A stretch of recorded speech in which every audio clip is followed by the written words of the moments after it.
Do you want to take your footage from this to this in less than 10 minutes?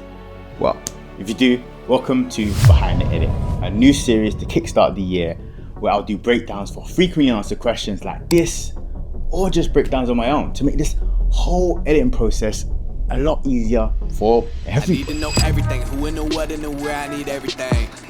Trust me. Hey guys, if you're new here, my name's Denzil, and I'm going to show you my exact color grading workflow in DaVinci Resolve, what I do, why I do, and how you can adapt it to your own videos. Disclaimer, this isn't the only way to color grade, it's just my way, and it works for me to the point where I spend less than 10 to 15 minutes on grading each week.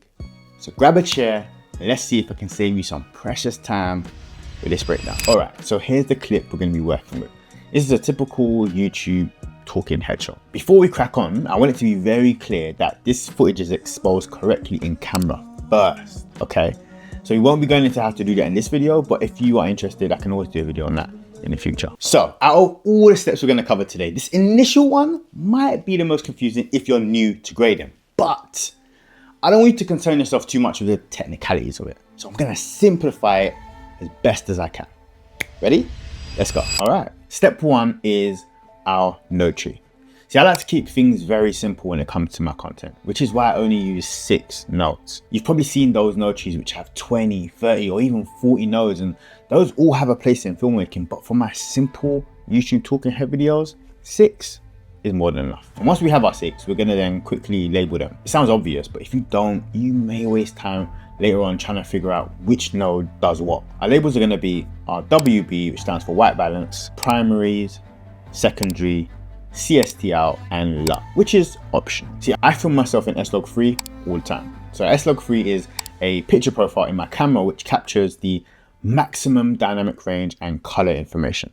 In other words, it just allows us to maintain details in the brightest and darkest parts of our image, while at the same time giving us more flexibility for color grading. So this flat washed out look is because it was shot in S-Log3, but we obviously can't use it like this.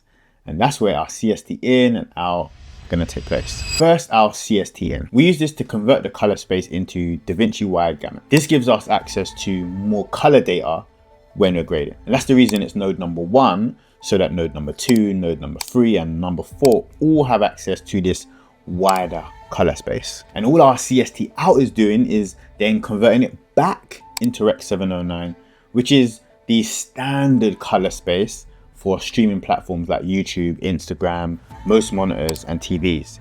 Hence why it's our very last node. And what you want to do is you want to update these 2 nodes first before moving on, as they give us our base to start from. If you made it past step 1, you can relax. It won't get more technical than that. In fact, these other steps are just a lot more straightforward and are pretty much stylistic choices, okay? So let's jump back in. So the next node is white balance. As you can see, after converting it into Rec 709, our image is a little bit warm, so we're just gonna cool it off a tiny bit. And personally, I do like the warmer vibes, as I think it works really well with my skin tone. If you did want it to be a lot more neutral though, a quick way to do this is to use this white balance tool here. As you can see, it's much cooler than the version I went with. A good indicator to have your eye on if you're trying to achieve a more balanced look is to check your RGB waveform. And moving on to our primaries, yeah, this is where I pretty much bring the colors to life. Remember, we are keeping it simple, okay? And this part is very much subjective and is down to preference, to be honest. At the most basic level, I'm color correcting by tweaking shadows, highlights, midtones, then adding in some saturation, some contrast to make it pop a little bit.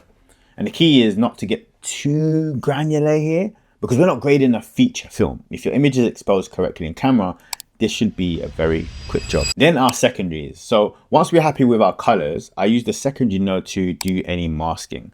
But since this is just a simple talking headshot, I only apply a simple vignette.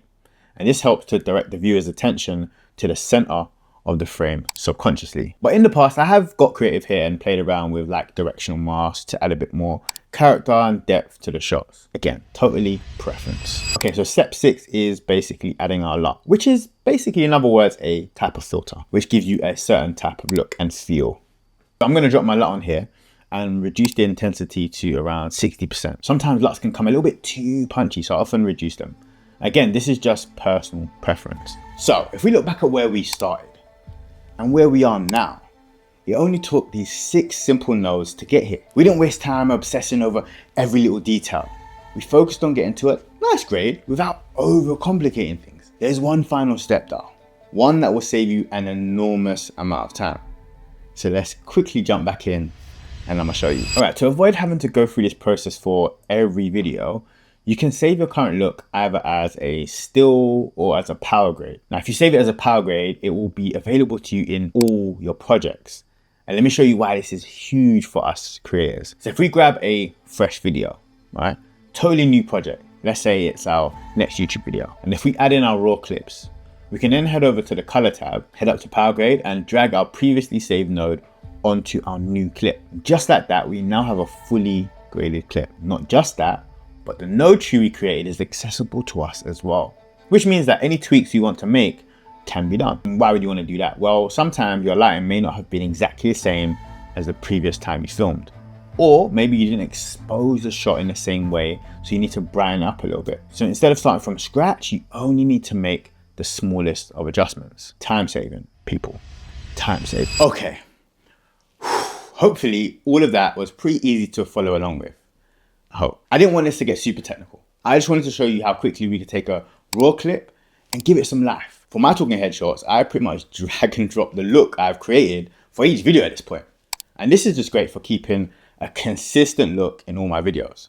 And what helps me is keeping my camera settings the same too. They barely change because they don't need to. Now, of course, filming outside would be a whole different ballgame, but we can leave that video for another time. Now, if you found this helpful or you have any questions, any at all, let me know in the comments. And as always, I will see you in the next one. Peace and love every single time.